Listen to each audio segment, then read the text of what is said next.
Getting a little bit higher. With every step I take, I'm getting good. Getting a little bit better. I'm climbing to the top. Never gonna stop. I'm getting good. Oh,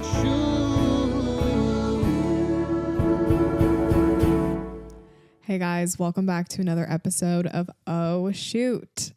We have a guest on the podcast today, but it's probably not the guest you're thinking because it is Charlie, the mustache man. Hello. Long time no see. I hope you guys are doing well. It has been a while. It's been since the Halloween episode. I was going to say, I think last time you saw me, I was resembling a certain individual named Ken. Yeah, barely.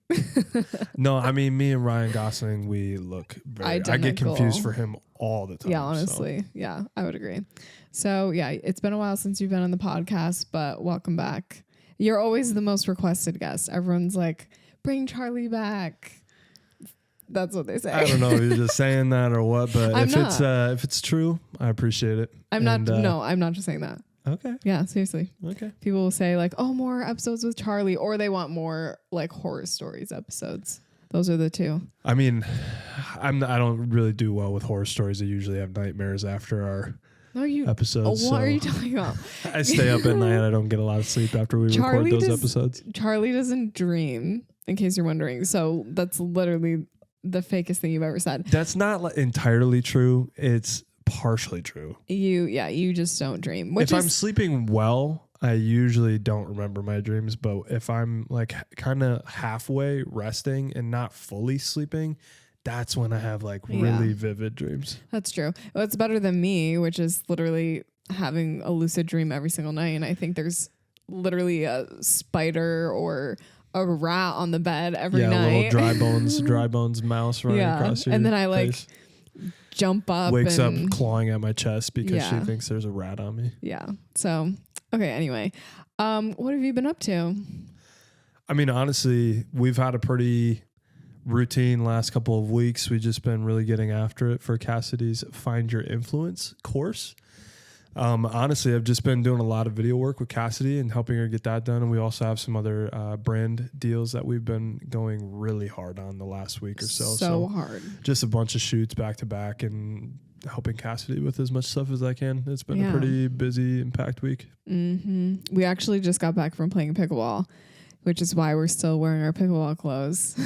Yes. We were going to record earlier today, but we were like, we really want to play pickleball. So we decided to record after. I mean, we even had another shoot today. I mean, it was kind of light for what we needed to do, but we had a portion of a brand deal that we needed to finish today. So we were even doing some work after church on Sunday, which normally we take it pretty easy on Sundays. So it just felt like we needed to find an opportunity to kind of break up the day. And pickleball was the thing that the doctor prescribed. Yeah. And honestly, the play tonight was good, wouldn't you say?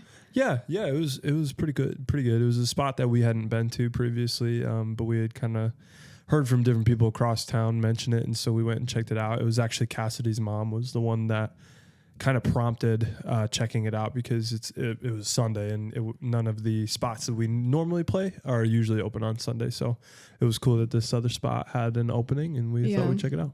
What would you say is my strong suit in pickleball? Like, what's like the good thing that I do? And I'll say yours. I think Cassidy's strongest part of her game is the fact that people always underestimate how hard she can hit it.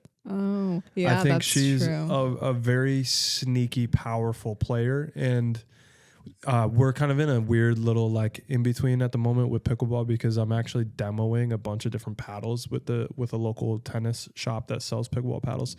And long story short, we've been kind of swapping paddles, trying a bunch of different stuff. And Cassidy's current paddle, she like isn't even using a paddle that gets a ton of pop on it, and she still manages to get really good speed behind her hits. So thank you. So I think people, when they see her, they don't necessarily understand just how hard she can actually hit it if they miss it. That's so true, because like people will try to like lob it over me. I think people also don't realize that I like jump too for balls. So if someone tries to like lob it over me, like I'm going to jump for that ball and like spike it rather than run around it and try to get it on the bounce.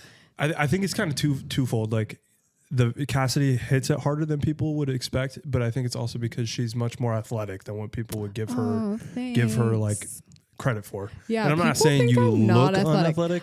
Well, I don't know. I think it's like an attitude thing. I think. Yeah, I think it is an attitude thing. I think that's a perfect way to sum it up, because you don't really give off in your personality and the way that even like the way you prepare yourself in game. Oh yeah. Your body posture is not one of a person that is like locked in and ready to go. You're kind of like nonchalant, like you could care less about being here right now. You have to catch them off guard. And that personally kind of drives me nuts when we play together. But it's really funny because then she'll like just be zooming for balls, running around and just grabbing stuff that people wouldn't expect her to. And she hits it back way harder than they think. So, yeah. Honestly. Okay, so yours is going to be your serve. I think your serve like just really gets you a lot of points because people don't expect it and it's really hard to return. So that would be your strong suit. I mean, you're good. Like Charlie's like really good at pickleball, guys. But if I had to pick like one thing that I'm terrified of, it's your serve. Thank you. Yeah. They say in pickleball that a serve is not supposed to be a weapon. And I don't agree. I think that's a very old-fashioned and frankly old person. Old person. That person's scared. Because I'm out there and I'm freaking trying to rip that serve on the corners of the little court, the half court, and you better watch out. I'm putting that thing right on your back. That person wrote that in self-defense. Yeah, well, I mean, it's kind of like a widespread thing that's taught, is that don't worry about trying to win points on the serve. Yeah. Which I agree to an extent. Like, don't lose by always missing your serve. There needs to be a level of consistency where you're getting your serve in and not ruining the momentum of your team by missing serves all the time. And I went through a phase where I was pretty bad in missing a bunch of serves, but I've gotten to the point where I'm really probably 80% of the time making my shots. So, I mean, I think we should start a pickleball podcast at this point. No, I don't want to do that. That market is very oversaturated at this point. It is. Yeah, I actually follow some really big content creators on YouTube. I would think that there would be like none. There's enough for sure. Okay. Yeah, and honestly, I could talk about it for maybe 5 more minutes. Yeah, we don't play enough. We're not like, we may be giving off the impression that we play like super intense, but it's definitely not at that like point. Maybe 2 times a week. Yeah. So besides the fact that we just played pickleball, I'm trying to think of what else I've been doing. Honestly, like Charlie said, I have like a lot of brand projects right now. I'm hoping to get them all wrapped up by March. Like there's just currently I'm probably in my biggest week of brand projects. Plus I just launched my course. So I'm kind of dying, but I think this week I'll be able to rest. And Charlie's birthday is this week. It's on Tuesday. Yeah, let's go. Happy early birthday. How old are you turning? Gonna be 26. Wow. So it's I think that's kind of the official old man birthday, and old woman. Like 26 is the mark of like an old adult. That's when you're supposed to, your back's supposed to start hurting a lot. I heard like right when you turn 26 that happens. Man, I sure hope not, because I'm way too active for my back to be hurting. That's true. Your back starts hurting, you instantly get gray hairs and wrinkles. And oh goodness. I mean, okay, listen, I don't need the gray hairs because I'm already like, I'm follically challenged. So I'm going to be like, I can't be going bald and having gray hairs at the same time. It's like the opposite. Like your head has no hair, your mustache has all the hair. Yeah, well, I just transitioned all of my face. You know, that's how it goes. That's how it works. Yeah, I mean, I will have no hair before I have gray hair. That's true. So nobody will know that I have gray hair because I don't have hair. Right. Exactly. That's how you beat them. I don't know if you thought about if you that. can't beat them, join them. That's what I always say. I don't think that's necessarily applies in this situation. I'm just trying to say, if you got gray hairs coming, just shave it all off and nobody will know. Yeah. And I have a birthday surprise planned for Charlie this week. And he doesn't know what we're doing yet. So... And I'll tell you guys next week. I'm not really the type of person that is bothered by surprises and has to figure them out. He's unbothered. Which like flipped the situation when I have surprises, which is not super often because I'm not very good at like planning surprises. But if there are things that Cassidy doesn't know about that are happening and involve her, she has to know. She will literally not sleep. She gets so bothered. Please. That she has to figure out exactly what that surprise is. Okay, I'm offended because number one, I definitely will sleep if I don't know what the surprise is. I mean, would I prefer to know? Yeah. I think more for like, what do I wear? Like, I need to know what to bring. You know, like, do I need my digital camera? Do I need, I don't know, like a bathing suit? Like, I like to know what I need. But I mean, I don't think I have to know. Charlie's just referring to our Christmas Secret Santa. And I do like to figure that out because I like to be a detective. But I don't know. I think when we do our name drawings for our Secret Santa every year, Cassidy will not rest. Okay. Until she knows every single combination and who is getting what for what person and who they have. So it's just, it's the same applies for regular surprises. Yeah. Too. Anyway, let's get into the episode today. Don't you think? Should we get into it? I mean, yeah, sure. Okay. If you're done talking about life updates. Yeah, I think that's basically everything. What are you drinking for your podcast beverage? Oh, thank you so much for asking. I can smell it. It's really strong. I know, and I tried to not to make a face, but I put way too much sugar in it. It's so sweet.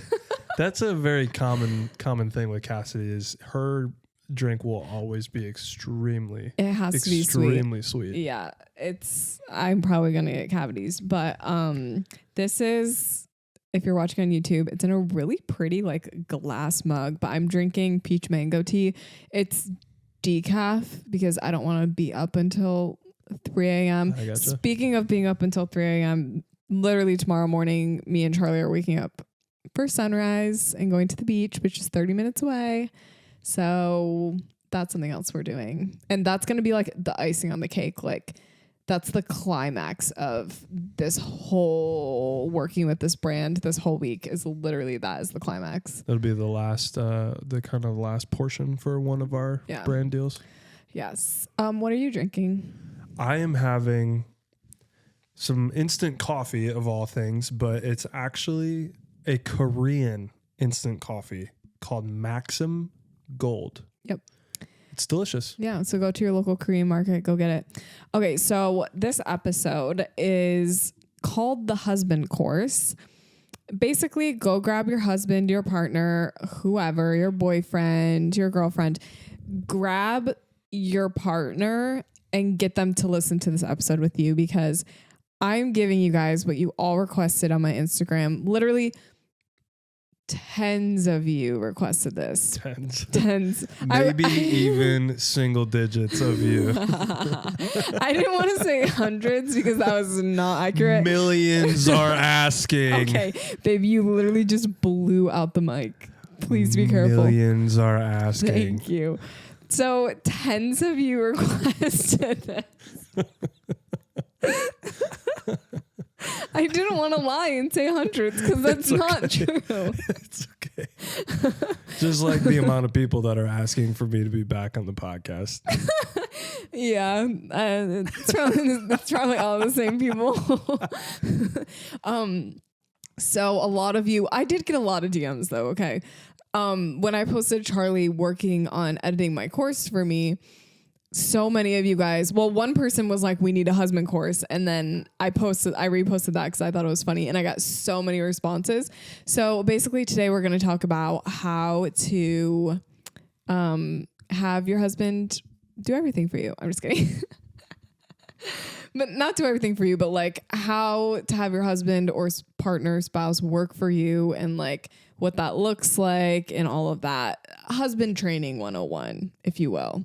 Spouse training. So that's why Charlie's on the podcast. He's going to really dive into all the details. And I'm going to be a kind of like a third party person who is not your boss right now. Well, I can be, but I'm kind of interviewing you as well. Yeah, you're the host. That's what you're supposed to do. So I'm going to be unbiased as much as I can.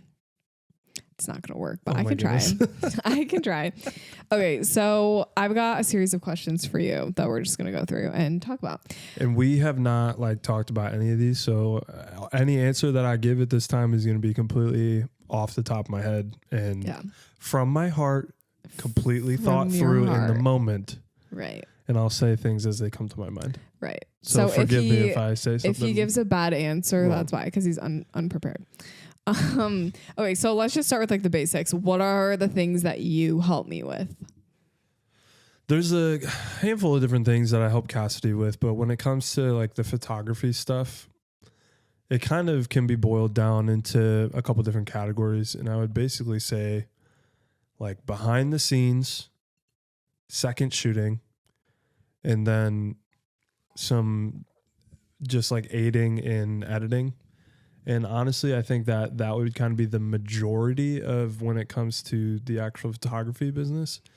No, I mean, obviously that's just business stuff. When it comes to everyday life, there's, I mean, a lot of different things, but I think you should also say everyday life, like obviously you help with photography, but like what are the other things too?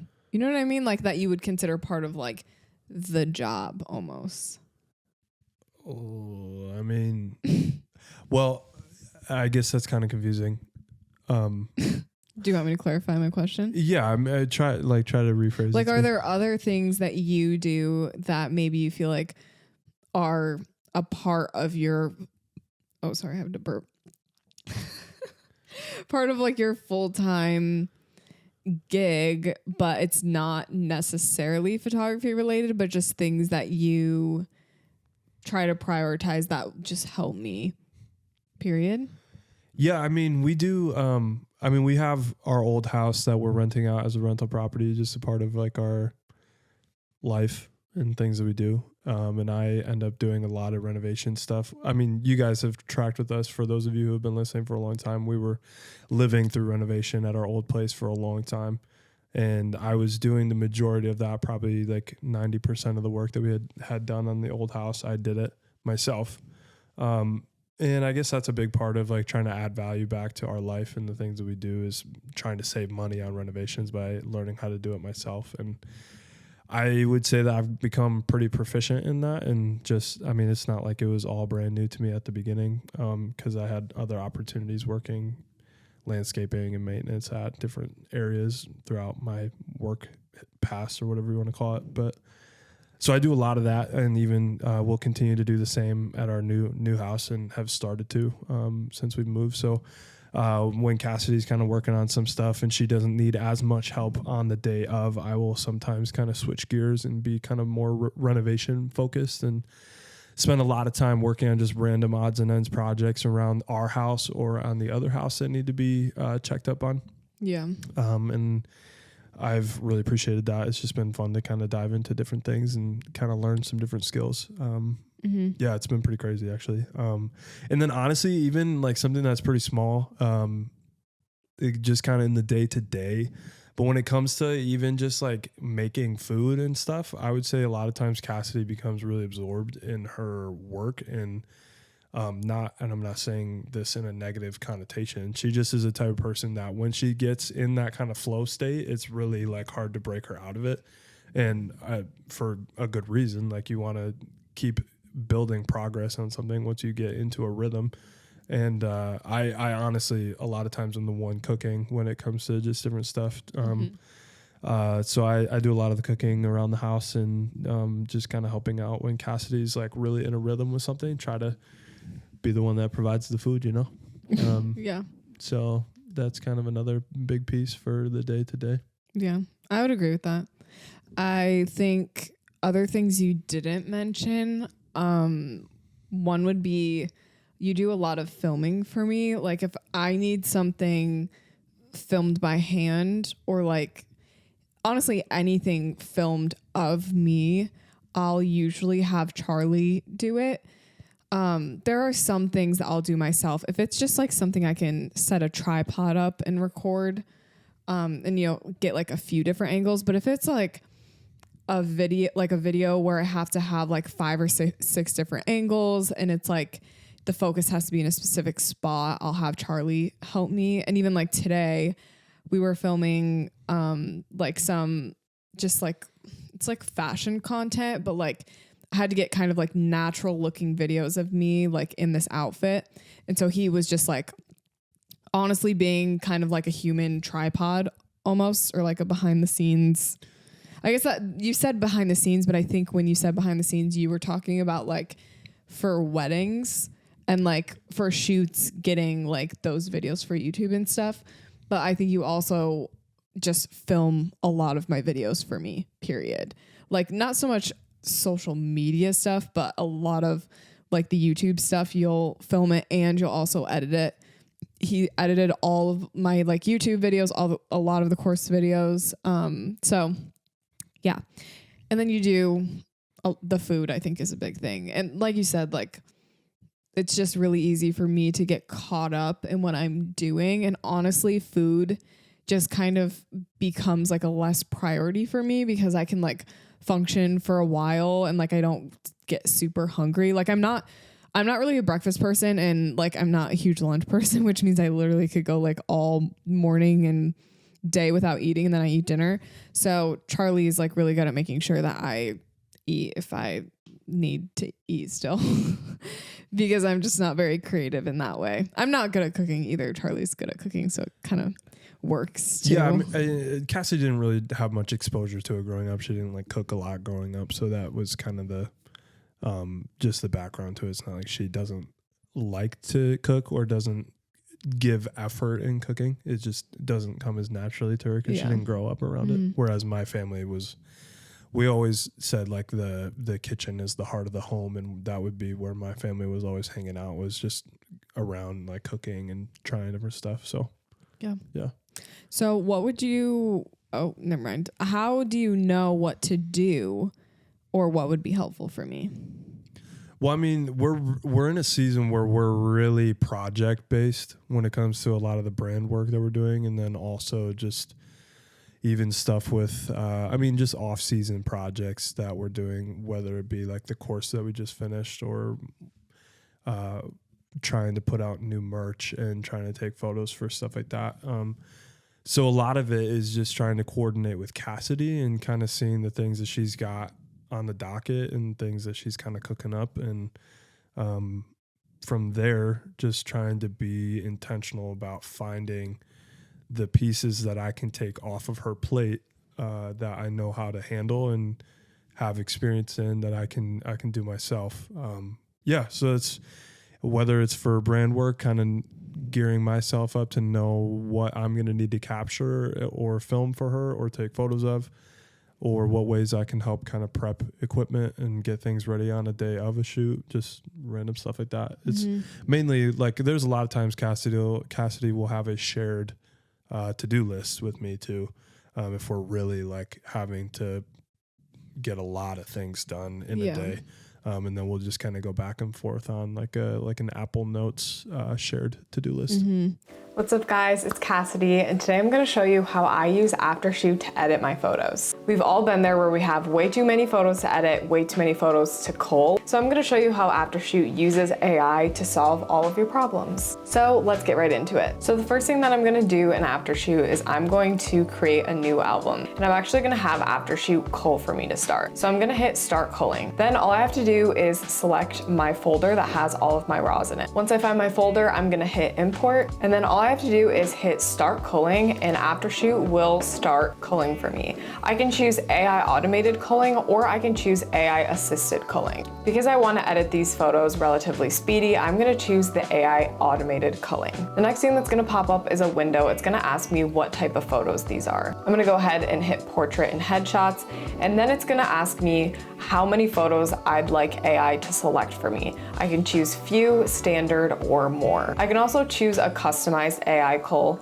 which will allow me to go in and really customize my cull. Then I'm gonna hit start culling, and I'm gonna allow Aftershoot to cull my photos for me. I have around 800 photos in this gallery here, so let's see how many photos we end up with. I also want you guys to know that I went and made my Matcha Glow profile on my account ahead of time, so that's what we're going to be using for editing. If you have a custom AI editing profile that that you want to make. It's super easy to do. I just used my previous Lightroom catalogs and put them into Aftershoot. I'm also going to show you guys the marketplace on Aftershoot. Basically, if you don't have an AI customized profile that you want to create for editing, you can go into here and pick from 30 profiles that are pre-made and super easy to apply to your photos. The marketplace is a really fun opportunity to mess around with different styles and see what you like. While I'm waiting for my culling to happen, I also want you guys to know that Aftershoot offers 24/7 online support. So if you ever need any help with anything or you have any technical issues, Aftershoot is there to help. So now that my photos are culled, I can go through and select the photos that I would like to use in my final gallery. You can see that it selected 286 photos, but it highlighted 39 of those photos. So I'm gonna go through my highlighted photos and make sure that every single one of them are ones that I would like to use. It looks like Aftershoot did a great job in choosing the photos that I would choose. I'm also gonna go and look at the blurred photos as well. I did intentionally shoot some blurry photos, so I'm gonna go and handpick some of my favorites. Now that I have my culled images, I'm gonna hop on over to the home screen again, and I'm gonna hit start editing on this album. Now that all of my images are culled, I can just go right into Lightroom and start editing manually, or I can use AI assisted culling in Aftershoot as well. So back on the home screen, I'm gonna hit start editing on this project. Then I'm gonna locate my Lightroom catalog and I'm gonna choose my Matcha Glow AI customized profile. I'm also gonna hit straighten and crop, just because that takes away the extra work for me. And then I'm going to hit edit and I'm gonna let Aftershoot do its thing and edit my photos for me. During this time, I'm gonna leave, go get a chai, and come back. My photos are gonna be all edited and ready to go. Now that my photos are edited, I'm going to review them in Lightroom. And as you can see, Aftershoot did a great job editing my photos, basically exactly how I would normally edit them. And that's it, guys. Aftershoot really is that simple. Thank you so much, Aftershoot, for sponsoring this podcast episode. Make sure to go check out Aftershoot at the link in the description of this video. Aftershoot is also offering a free 30-day trial for all Oh Shoot listeners. So go to that link in the description, and thanks so much for watching. Yeah, I think we go kind of in waves of like me needing your help a lot or me not needing your help as much. And then you'll go and either like do renovations or you'll work on random errands like grocery shopping or like doing other things that need to be done. Yeah. And I think we're pretty good at like, Charlie's pretty good at asking me like if he can tell I'm overwhelmed or have a lot going on. He's pretty good at being like, is there anything I can do? Like I can edit that video for you or I can do whatever. And I'm pretty good, I would say, at just being like, hey, I'm going to need you today, or I don't need you today. So like you can go work on whatever else you needed to work on today. But we try to make sure, like, I'm the type of person that even though I'm self-employed, I do work basically 9 to 5 every day, 9 to 4, sometimes 9 to 3, depending if there's pickleball. But, Charlie also, I would say, sticks to like a 9 to 5 or, you know, we just try to make sure that even if it's not necessarily work that I have you doing, that you're like just doing something that's productive and something that needs to be done. Like it's rare that during the day, either one of us are just like sitting around not doing anything. Like, yeah, I mean, I'm usually sick if I'm not doing something. Yeah. Or to be real with you. Yeah. I'm basically dead at that point. Like check my pulse. If I'm doing nothing, like make sure I'm alive. Yeah.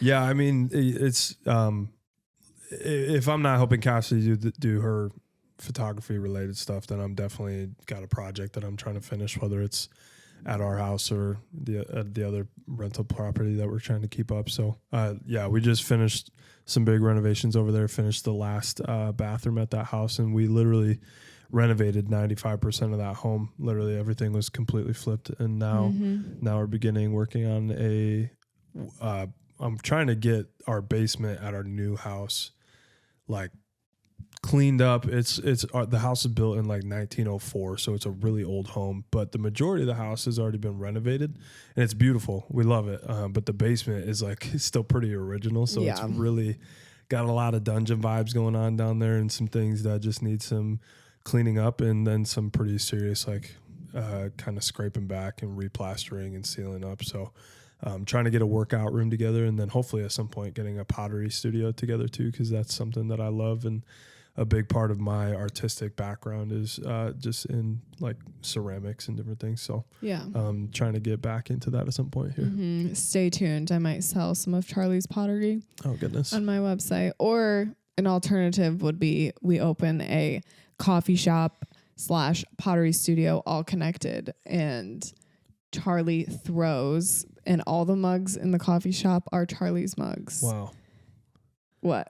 She's giving you the pitch of what has been kind of a lifelong pipe dream for me. Yeah, So, and I didn't realize she was just gonna say it to the entire crowd here. Okay, it's okay. It's not that many people listen. Okay. Yeah, there's definitely thousands. No, there's thousands that listen to the podcast. Tens of people that are hearing the pottery, it's not pottery pipeline, pipe dream. Like that's kind of the thing with like, like my business started as like my hobby basically. And like you have like pottery, you love to do it. It's like a creative outlet. Even if it doesn't turn into something that's going to make you a bunch of money, like I want you to be able to do it. So that's like a big thing for us, is making sure that we can get his pottery studio set up here so that, the days that I don't need him as much, or, he doesn't want to work on renovations, or maybe renovations are done, like then he can just go. And that's the hope. I hope I can get to a point where the renovations will, at least to a certain degree, have been completed. Yeah. And then from that point, any renovation work or handiwork is just upkeep and not necessarily continuing to rip everything down and rebuild it. Yeah. So are you self-taught with all these things you do for me? And if you're not, or if you are, how did you learn? I mean, there was definitely an adjustment period. The only thing I had a little bit of experience in with photography was going out and shooting by myself when I was really young. It's been kind of trendy recently to get like old digital cameras and go take like point and shoot photos that are just on these old school digital cameras to get kind of a vintage look, or like a Y2K kind of look to your photos.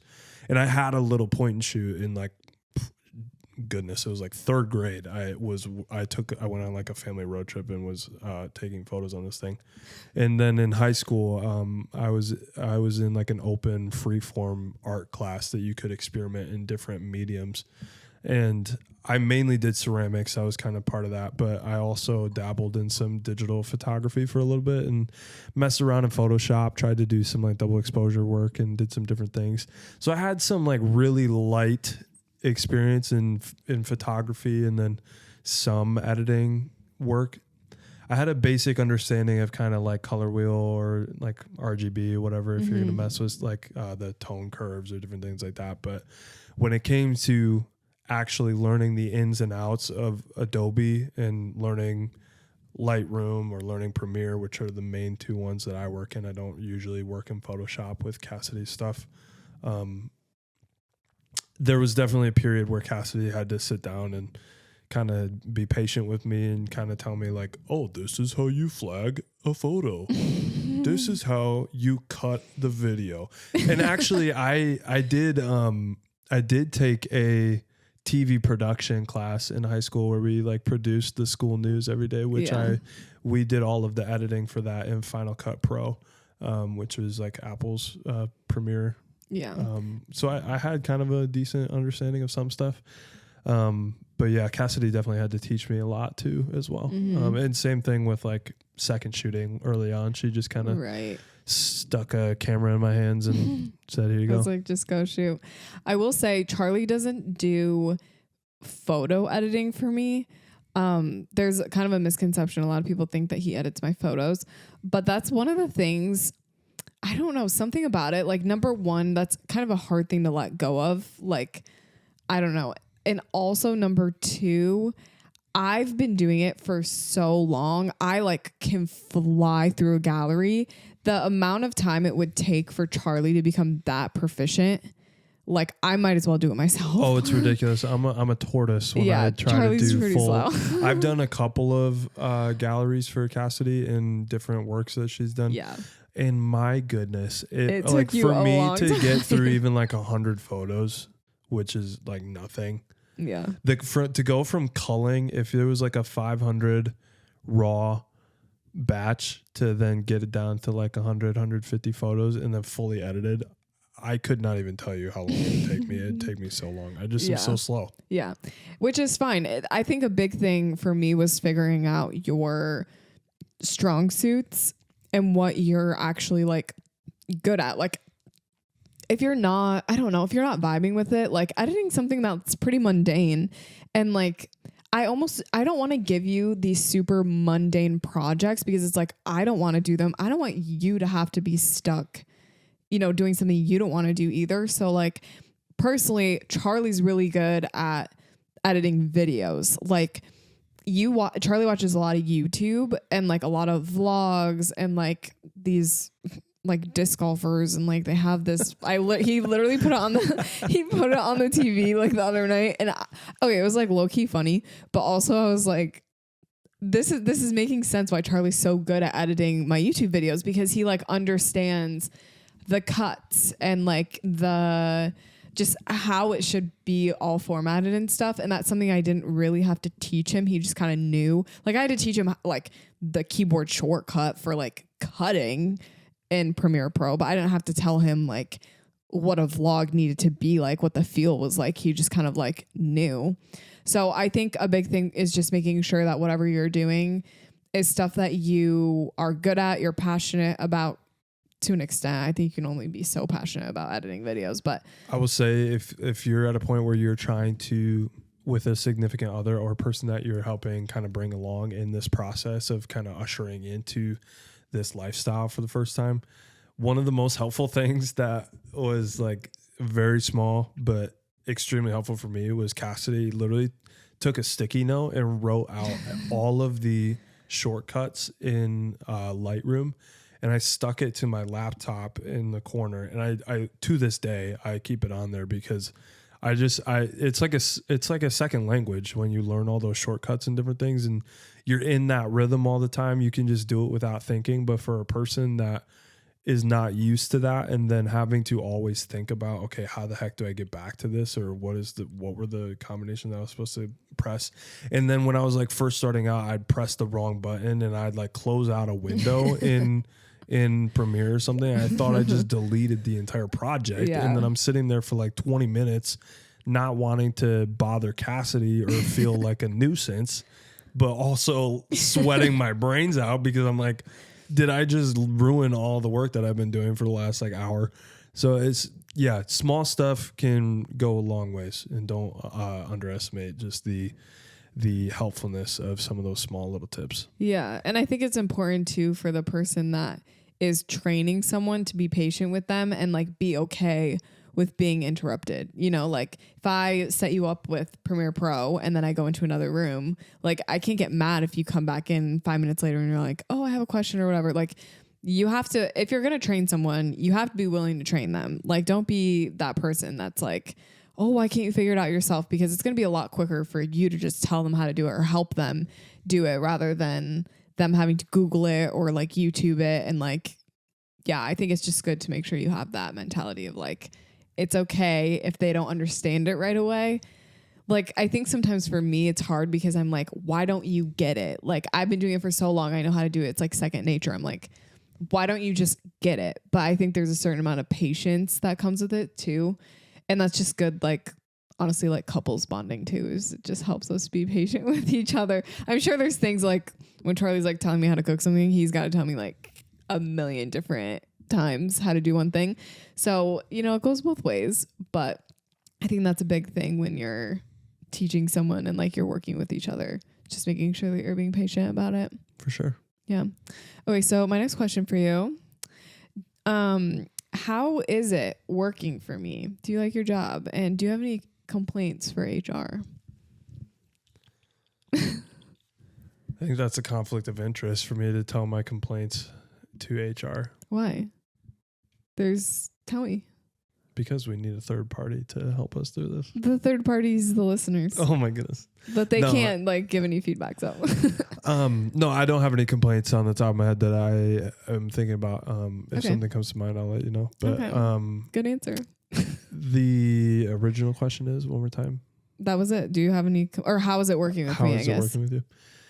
Honestly, it is such a privilege to be able to work alongside Cassidy and to do what we do. It's just afforded us opportunities that I would have never, ever thought. It's true. It's been so cool to see where this journey has taken us from the start to, I mean, honestly, thinking back to when we first got married, living out in New York and working for the Bible college that we were at. I mean, just thinking about those things and to think about where we've been and the things that we've been able to do leading up to now, I would have never in a million years been able to predict any of that. And honestly, I mean, there was a lot of different things over those years that I told you the way that I was expecting or thinking things should go, there were so many times where I was kind of hitting my head against the wall, like applying for different jobs or interviewing for certain things that I thought I needed to be a part of at the time, and things just weren't lining up.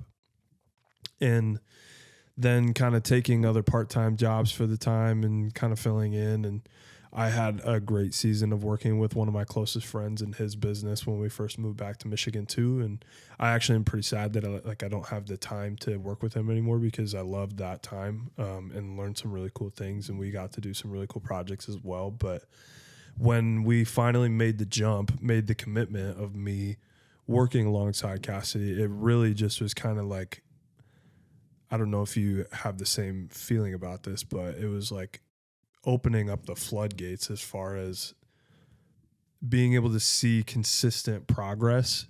Oh yeah. Start to build a lot more momentum so much faster.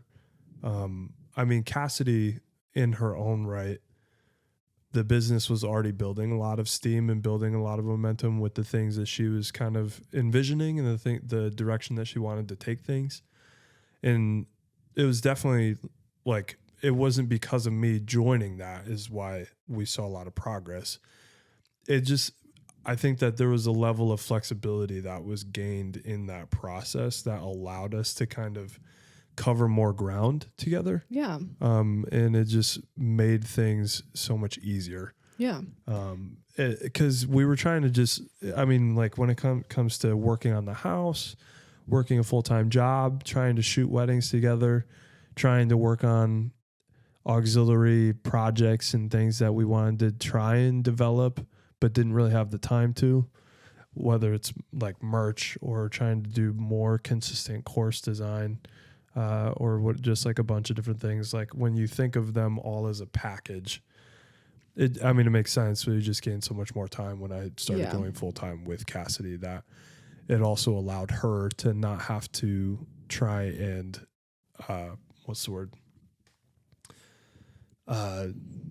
not have to contract out things. I'm trying to think of the word. Oh yeah, no, that's like what is that word? I know what you mean though. Yeah, being able to keep things in house instead of like sending it out outsource. It allowed us not to have to outsource so many things at that time too. Being able to keep it in house. Yeah. So I'm giving you guys a really long-winded answer to say that it has been an extreme blessing to be a part of what Cassidy's doing and to be able to do it together. And I'll kind of say with a caveat of knowing that I don't think everybody's personalities and their relationships would necessarily be given to being successful in this type of a setting. And that's okay. I wouldn't say that everybody has to do that. And if you feel like spending too much time together makes you want to pull your hair out, like that's completely natural. Like there's going to be moments where you grow tired of it and it can be tough at times. But at the same time, Cassidy and I's relationship was so long standing and based on friendship previous to marriage that I think it was just kind of like a catapult for us to be able to jump into working full time with each other and hit the ground running. Yeah. Wow. I don't think you've ever talked so much on my podcast. It's like that was probably the most the listeners have heard you say. So like great answer. Honestly, I agree with everything you said. Like I think specifically the way that my job has transitioned into being a little bit more of a content creator when you're a content creator, you have to put out content. And I think it's been really helpful having an extra pair of hands, because ultimately, like, you have to edit videos. You have to, like, there are things that just have to be done, and they have to be done in a timely manner. And, you know, when I have other things to keep up with, like something like editing a video or whatever it is, like, that can be put on the back burner. Like, I don't think I would have posted a single non-podcast YouTube video this year if Charlie like hadn't helped me with those. You know what I mean? So yeah, I think it's been really helpful having you. And I do think it's allowed me to have more time to work on other things for sure. Like, that's really the benefit of having your spouse or partner, husband working with you, is just, it allows you to start working on like more of your big picture goals, like creating a course or launching a product or whatever it is, like merch. Like, that's the kind of stuff that I work on. And then Charlie does the stuff that I would be working on, and when I wouldn't have time to do the other stuff if Charlie didn't do what he did. So yeah, it's definitely helpful having Charlie on the team. You mentioned having, like, people have different personalities. It doesn't always work. What would you say are some of the challenges that we face working together? I mean, I think one of the initial things that comes to mind is the way that we are kind of driven, or the way that we find motivation to work on things. Cassidy is such an entrepreneur to her core that things with her vision or dreams or goals with that, she is so creative in being able to break it down into action steps that she's extremely dedicated to moving every single day, doing a bunch of different little things that are always pushing her closer to those goals. And I think that just in life in general, that is a really extremely like, it's just such a practical, she's got a lot of really great practical skills that help her push, always are help pushing her towards her goal, whatever area that might be. And I think a lot of times in my own kind of personality and the way that I'm kind of structured, I feel like I'm a lot more of an individual that is good at being consistent in something when I'm given a place to go or something to do, and given a task, shown what to do. I can knock it out and be really driven and able to like carry it out with great detail and to be consistent in it. But it's not going to always be me who has the idea of how to just come up with it out of nowhere. Like I'm really good at executing something when I'm told what to do and when you need it done, and like, boom, I'll do it and I'll get it to you. Like, we'll make it happen. And I will be right alongside of you the entire way, and I will work extremely hard until we can get it done. But I'm not going to be the visionary that's going to like be able to just dream up something to like be able to have this big picture thing. So a lot of times, like, even the way that can boil down just into the day to day is, if I don't have something on a certain day that I know is like, I need to get this done today, then a lot of times I don't feel the motivation to like get up and go, and I'll be like slow in the morning and just kind of putzing around and killing time and not like super on top of things. And whereas Cassidy on the flip side, she's just got such a like driven personality all the time and has like so many different kind of things on different back burners in different areas that she is always kind of cooking up different action steps to keep plowing through. So she, like, from the moment she gets up, her mind's spinning and already like ready to go, and she wants to get out of bed and do those things. And to a point, like, I don't want to just, I'm not trying to paint the picture that I'm some lazy bum that doesn't do anything, because I'm not. Like, I know that I'm extremely confident in my work ethic and know that I can get after it. But the thing is I am not the type of person that's going to be self-motivated when I don't have the picture of what to do. I'm much more of a supportive person that's going to come alongside you. And once I know what it is that needs to be done, like, yeah, let's get after it, and I'll work really hard, and we're going to like make it happen. But I'm not going to be the one probably to like come up with that idea and then figure out all the action steps, you know? Yeah. You're a lot more chill than I am when it comes to like working. And I mean, I just don't think you do great in like a work from home environment. Like if I know if I want Charlie to get something done, I'll send him to like a coffee shop or something. I'll be like, hey, take my business card, treat yourself, and go to a coffee shop and work on this. And he'll get it done if he goes somewhere else. I just think it's a little bit of, you're just more chill. And I mean, truthfully, you've seen your workload and you know that you probably don't have to start right away. But for me, I'm just like, the sooner I can get my stuff done, the sooner I don't have to, like, I can be done. And then I can do whatever I want with the rest of my day. Like, I want to get everything done that I need to at the beginning of the day. So then if I have time, then I will relax. You know what I mean? But it's if I have time, if I get everything done that I need to. For sure. Whereas you're just like, you're just less like, you're not as intense as me when it comes to that. You're intense in your own ways. But I would say that would not be one of them, which is okay. Like and it's a challenge because we're just a little bit different in that way. So sometimes I get frustrated where I'm like, all right, let's move it. Let's get going. Like, I want to get up and go. And Charlie's like not a morning person like that. So he just like takes a minute. So I would say that's definitely been a challenge. Yeah. And I think a part of that is like,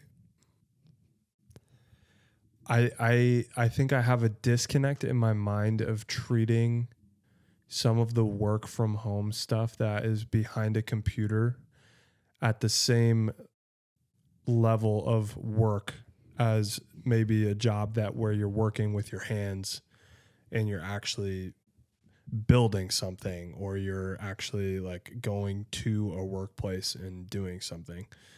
I don't know how to like continue to describe that without just saying something. I don't want to just keep rambling about it. Yeah. But I think I'm very much more a person that works with their hands and am driven to work hard in that type of a scenario or setting than I am a person that is motivated to work behind a laptop. Yeah. And I think that's mainly what it boils down to be real. Mm-hmm. Yeah, I would agree with that. Do we have any other challenges that we face? I mean, I feel like something for me, I just feel like I'm a little snappy sometimes because he's like my husband. I feel like I'm more comfortable with him, and like, I feel like there are times where I can be like snappy or short with him over work stuff specifically, where it's just like a patience thing. Like we were talking about earlier, like, I feel like we just need a lot of patience, and I'm the one that is usually the one that is lacking in patience. So I think that would be a struggle that we face. Is also like, I think there are times where I wish you could read my mind. Like, I'm upstairs getting ready for a shoot, and I wish you could read my mind, and my mind is thinking I need to get my gear ready, which you did that for the last couple of shoots we did. He like prepped all the gear and stuff and had it ready. But I think sometimes it's hard because I feel like I'm the one that is like doing all of that, and then you just come along, you know, and you just like hop in the car and then you shoot and then you're done. So I think like sometimes I wish you could just read my mind, which I think is just something I need to do better to just communicate, because obviously you can't know what I want you to do if I don't tell you. Yeah, I mean, there's definitely a point where learning to be a little bit more observant. Thank you. What did you say? Observant? Yeah, observant. There's a point where you need to learn to be more observant, and if you're the partner that's like being assimilated into the workflow, Forced. Most of the people listening are being forced. If you're being brought along gently in this, I'm just kidding. in this work scenario. Would you say you were forced? forced into it? Yeah. No. Let's come back to that. I would say if you are the person being brought into the kind of workflow, you have to be observant. And those are the types of things you have to ask questions about and then be self-motivated to try and find where you can help. And to be honest, it was kind of something that I was missing for a long time, was just kind of leaving Cassidy hanging as she was prepping for different shoots and stuff. If she was getting ready personally, like trying to get her makeup done, trying to get ready, because if she was the one modeling and then she'd come down and have to pack the bag and get everything ready to get all the gear together, I'm like, okay, well, I can stop twiddling my thumbs and reading a book or watching YouTube and hanging out leading up to a shoot, and I can be the one to go get the bag ready. So just small stuff like that, like just finding the areas that you can pick up the slack or just try to take things off of the plate of the person that is trying to bring you into their kind of business stuff. And just being willing to be a servant as much as you can in the midst of all that stuff. So those are some like small examples that kind of make up the whole part of learning how to become a part of the flow. Yeah. And was I forced into it? No, I don't think so. I think there could have been a season where, had I chose to continue doing other things, it was just kind of making the call on whether it was worth outsourcing the things that Cassidy was running into or not. Yeah. And we kind of had to, and like you guys use this as kind of like a metric for yourself on whether or not it's worth bringing your significant other into your business, is try to be real with yourself about the things that you are struggling to get to, or the things that you think are holding you back from being able to chase after the visionary type of things, like the things that are holding you back from getting after the big hairy goals that you got going on. Hairy, I don't like that. Yeah, big hairy goals. Whatever. If there are small tasks, mundane things like that you have to keep repetitively doing to get your work out that are holding you back from getting your big goals done or finding more progress on, think about the cost of what it would take to be able to outsource those repetitive tasks and then compile them all together and put that in an imaginary position of what you would have your significant other doing, and kind of use that as a way to see, like, is this amount of money or time, whatever way you want to view it, because your time is worth something. Yeah. There is monetary value in your time. Try to think about that all compiled together and use that as a way of seeing, like, could this be legitimately worth my significant other quitting their job and joining on my team to do this stuff? That way we can jump into some of these other big goals that we have and expand our revenue or increase our passive income in other areas, because I'm able to give up these things that are taking up my time right now. Yeah. And I think that for us was kind of the thing that we did, that kind of evaluation and realized, like, wow, yeah, I think these are some things that we could put together and it would definitely be worth our time to make that jump. Yeah. Yeah. I was to the point where it was like, what I would pay someone to be editing my YouTube videos or like to do whatever, like that was the money that Charlie was making every month doing landscaping. So I was like, why am I even doing this? Like, why don't you just do it for me? And then I can work on my other things that I need to, you know, it just made sense. And then you're actually doing things that are going to bring you like more revenue in the future. Whereas if you continue to like just handle those mundane tasks on your own, you're not working towards the goals that are going to bring you more revenue in the future, like selling merch or opening a studio or whatever your big goals are. Hopefully your goals are revenue building. That's kind of how you have to think of it. I have one last question for you, Charlie, because we're already basically at an hour. Okay. It's a 3-part question. What's been your favorite part of working with me? Least favorite part and most fun part? Favorite part? Favorite part. Least favorite and fun part. Yeah. And I can say mine too. I've said this from the beginning that because a while back, I'm talking like a year ago, maybe a year and a half ago, we had a video or a podcast episode that was all about how to be a better second shooter or the mindset of a second shooter. And I think I talked about this in that episode, but just how much I'm geared towards being a people person and being around people and meeting new people, building relationships just kind of from scratch and getting to hear the stories of all the individuals that we get to meet and being a part of those intimate moments and being able to get to know families in such a sweet picture of what it is. And knowing that there's such a large context leading up to some of these moments, but it's like a climax of so many experiences from these families that are leading up to these really big moments that we get to be a part of.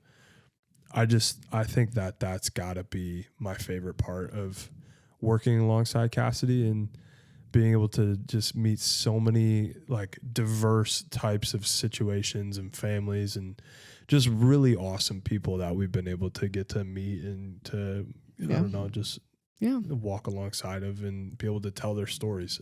Not to, like just be able to share their stories, to be able to capture their stories and be able to have that privilege of being alongside of them in some big moments. I think that's really the thing that I would say is my favorite part of it. Yeah. I would say my most fun part of working together is traveling together. Like doing shoots together is fun, but when you get to travel and do a shoot together, that's just like so fun because like, I don't know. I don't even know like what would it be like traveling to a shoot by myself? That sounds horrible. Like it's just way more fun like doing like all of that little stuff with someone. Like it just makes it better. So honestly, that's probably my favorite part too, is doing all the little things with someone too. Traveling, shooting, all of it. Yeah, I mean, it's kind of hard to say like what the most fun part would be and not really say the same thing. You can if you want to say the same thing, it's okay. I mean, yeah, I probably would say that just the small moments that are kind of in the context of the shoots, being able to spend that time alongside of each other. And you know, like we had a wedding that was in Long Island last year, or maybe I think it was the beginning of last year, and we ran into issues with our flight being canceled because there was random storms that were coming through the kind of Midwest and out towards the east in New York, and like just hundreds of flights being canceled. So we ended up being stuck in being stuck in Manhattan and trying to scramble and think about we had to be back for another shoot or whatever. Yeah. I don't even remember what we had to be back for, but we ended up like deciding that instead of waiting, it would have been like 2 or 3 days that we would have waited for our next flight. We ended up getting a rental car the next morning and driving back to Michigan. And just like small stuff, like it's just small moments, like playing cribbage along the Manhattan River and being on the harbor, drinking coffee with each other and just hanging out. Yeah, and that's like before a wedding. These are all like the small moments that kind of surround the work itself. Yeah. And I just can't imagine like if I was working a regular 9 to 5 and Cassidy had to be out traveling by herself and got that news that her flight was canceled and had to drive back from New York to Michigan by herself. Like that just would be heartbreaking. Heartbreaking. Really? Yeah. I mean, oh, that's cute. yeah, just it'd be really tough. Yeah. Yeah. So I think that's probably my most fun. Can I say another fun part really quickly? Yeah. I think celebrating wins is really fun because we like both have a hand if something is like successful or if we get it like a win. Like celebrating it is so fun. Like going out to dinner or like just being here and just like celebrating. Like it's just fun because like you have a hand in it too. So it's like you're also celebrating. It's not like you're just happy for me. Like you played a part in it too. So I think that's fun too. And I think another layer to my favorite part of the people that we get to work with, and Cassidy talking about celebrating wins was kind of a reminder of this, but like another layer to my favorite part of the people that we meet through this is also just some of the really close friendships that we've developed, that other people that are photographers that we've met over the years, and even people that live in Grand Rapids now, and people that we just consider really close friends that without photography, I don't know if we would have actually come across paths with them. So True. I'm just super thankful for how photography has kind of led us in different areas like that. Yeah. Yeah, I mean, so then the last part would be least favorite. And sorry to make the worst part of it be the kind of culmination of this question. Maybe I should have saved it for the middle there and done It's a little okay, like a sandwich. happy sandwich. It's but, okay. Yeah, I mean, I there's not many things that are super annoying or hard that come along with the job. I mean, I'm thankful that.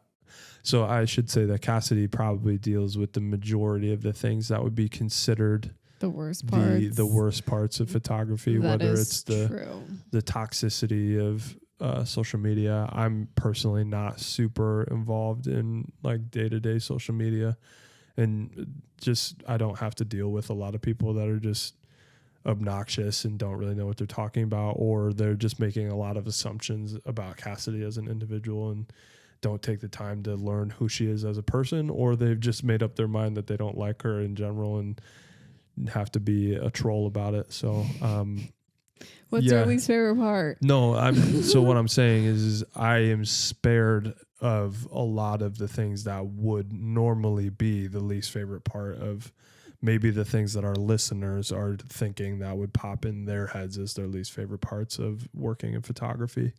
Working together. Like, what's your least favorite part of working together? Working together. Sorry, I'm like talking about it as photography in general and not talking about you.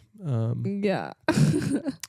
I kind of took that a different direction. It's okay. It's kind of okay. getting lost in the sauce over here. You are lost deep in the sauce. I've never heard that before. I just have so many thoughts that are on my mind.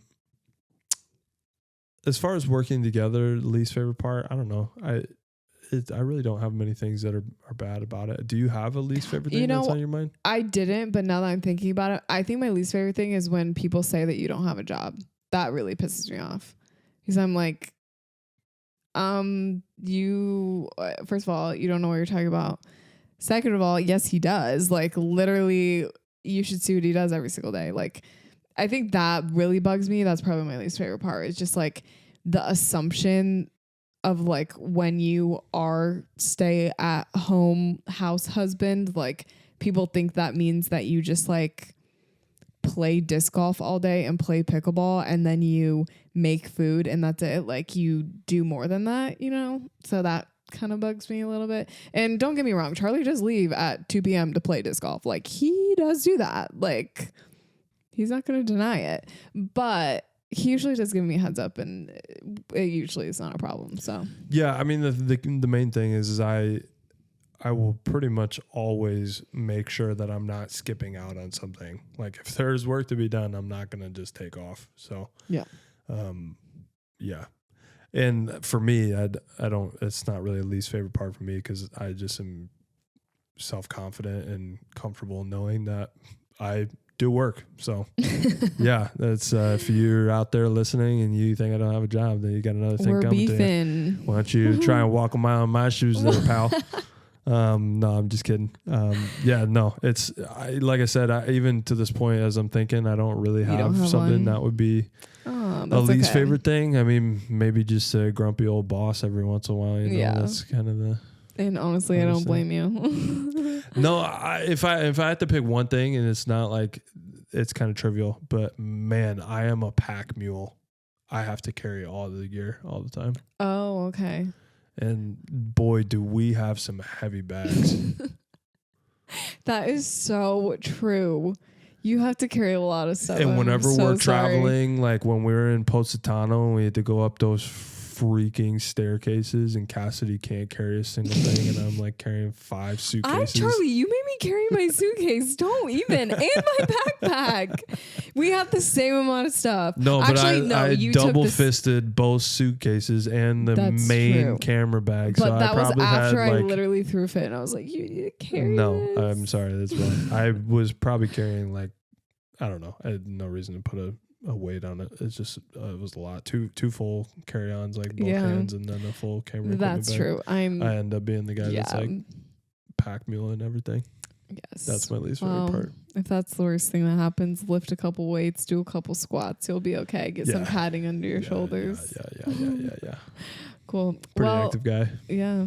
Thanks for being on the podcast, Charlie. It was great having you. And if you guys are listening and you liked this episode, you liked hearing from Charlie, let me know. Hopefully tens of people will DM me. Sorry if I rambled on. Hopefully you guys can have some really good bullet points to take away and share with your husbands on today's husband course. Husband 101. How to be a husband. How to be a husband 101. Thank you guys so much for listening. We will see you next week for another episode. Have a great rest of your day.